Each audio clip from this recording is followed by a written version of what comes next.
Coming up on the best indie games of October, an RPG set in colonial India, a roguelike about blobs with detachable heads, and the most insane rhythm game you've ever seen. But first, let's get some news and honourable mentions.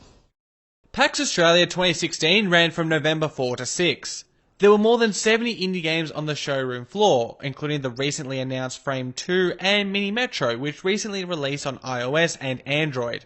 We made a snapshot video of our favourite indie games at the convention, which you can watch now. Butcher is a rapid, almost bullet hell shooter in which you're always surrounded by enemies who immediately lock onto you. The game is best when it incorporates the environment. Dress Code Human is a silly Halloween themed dress up in which you plop skin, hair and eyes onto a skeleton for some hilarious results. Exit is a short adventure game made for Game Boy Jam 5, which demonstrates the excellent potential of Game Boy themed graphics. Also made as part of the Game Boy Jam, Legend of Ball is a dungeon crawler in which you throw a ball to destroy enemies and hit switches to open paths. In Manual Samuel, pampered rich boy Samuel dies and makes a deal with the devil.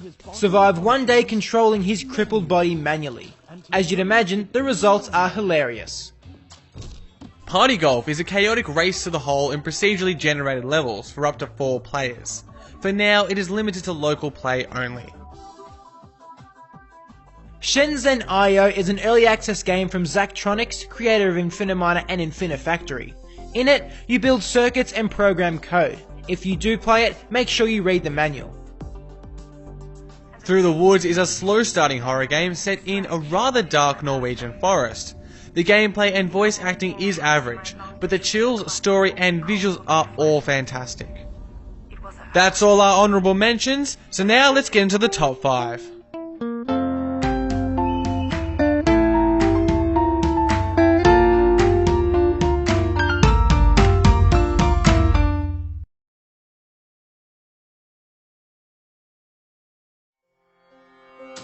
Swiftly the light gathered itself together, painted for an instant the faces and the cartwheels and the bullocks' horns as red as blood. Then the night fell. Kim is an RPG set in Rudyard Kipling's 1901 novel of the same name. You play as Kim, a 15-year-old Irish orphan, who has blended into colonial India so well that he's often mistaken for a native. The great adventures that Kim goes on during the book are repackaged as in-game missions. You can go on a spiritual journey with a Tibetan Lama, spy on the Russians as part of the British Secret Service, and much more.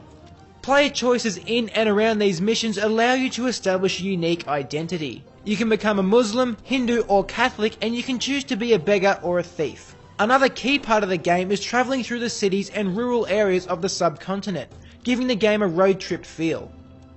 The drawback to travelling is that it will drain health, fatigue, happiness and hunger. Survival is a struggle and the poverty of the times is well felt. The top-down view won't give you a physical sense of India, but it makes level navigation easier. Some of the lingo that characters speak is hard to understand, but learning it is part of the fun and immerses you in the world. When you reach the age of 18, the game stops and you can restart from the beginning. We think it's worth a replay or two, but probably no more than that. Kim is great, and we'd love to see more novels adapted into games. RPGs are obviously a natural choice, and it worked well for Kim, but it'd be interesting to see how books can be adapted into other genres.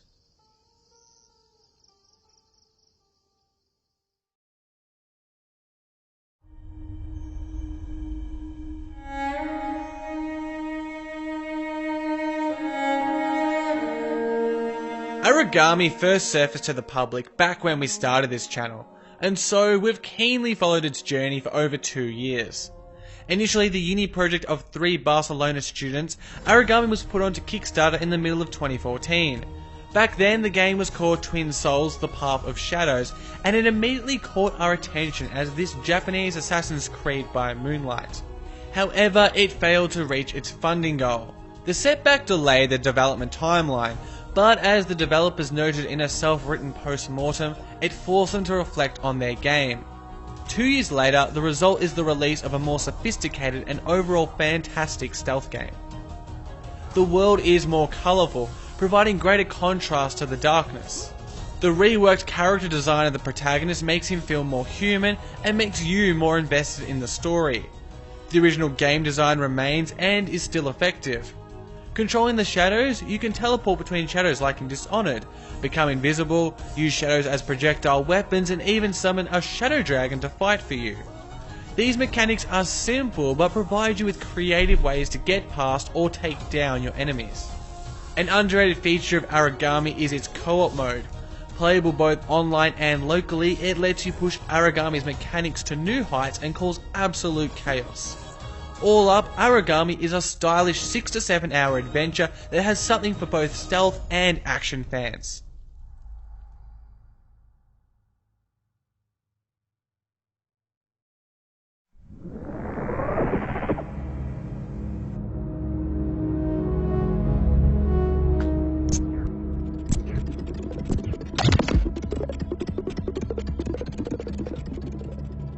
Ghana is a hellish platformer with roguelike elements, a description we've heard many times. The roguelike is a crowded genre, especially in the indie scene, and whilst Ghana is comparable to Spelunky and The Binding of Isaac, it feels different, and that's why we like it. It starts with the aesthetics, the rainbow colours popping off the black backdrop. Then there's the blobby characters and your best friend Sally the beached whale, who shows up to give you extra health. But it's not just stylistic choices that make Ghana distinct.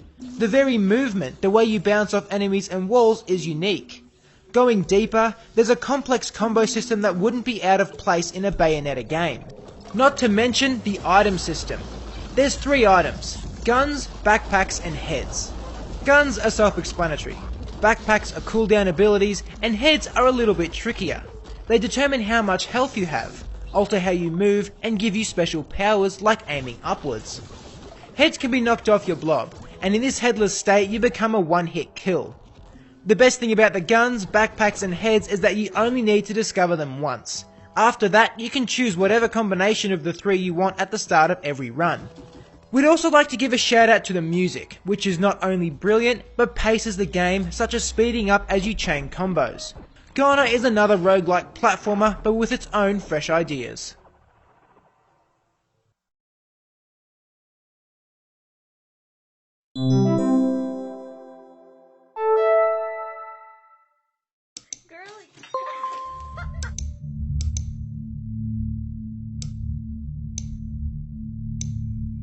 Orwell is a game of counter-terrorism. Bombs are being planted in public spaces, and you need to stop it happening. Not through force, but by identifying the perpetrator. This is done by spying on civilians from behind a computer screen, and this is what Orwell is really about. On behalf of the ambiguously titled The Nation, you were given access to a program called Orwell. Like how Frankenstein became synonymous with the monster, here George Orwell is confused with his monster, Big Brother. Whilst the surveillance of George Orwell's Big Brother was government-monitored telescreens, the surveillance techniques in the game come in many forms. You can listen in on phone calls, hack emails, and watch CCTV footage. But there's also ample information that's not just available to you as a government agent, but the rest of the public. Searching through the web, social media posts, dating site profiles, and blogs offer clues that will get your investigation rolling. For us, this was a harrowing reminder that almost all of us unwittingly provide enough information online for someone to watch us undetected. As the spy, you'll be constantly conflicted between respecting people's privacy and maintaining security. Saving lives is the bigger picture option that we often took, but it doesn't make the voyeuristic examination of someone's life any less uncomfortable. This is made worse if you make a mistake, as your choices have huge consequences. The contract you sign at the start of the game says you'll, quote, judge objectively in the best of my belief, teasing the predicaments that await you. Orwell is being released as a 5-episode series. The first episode is available as a free demo, and episode 5 will come out on November 17.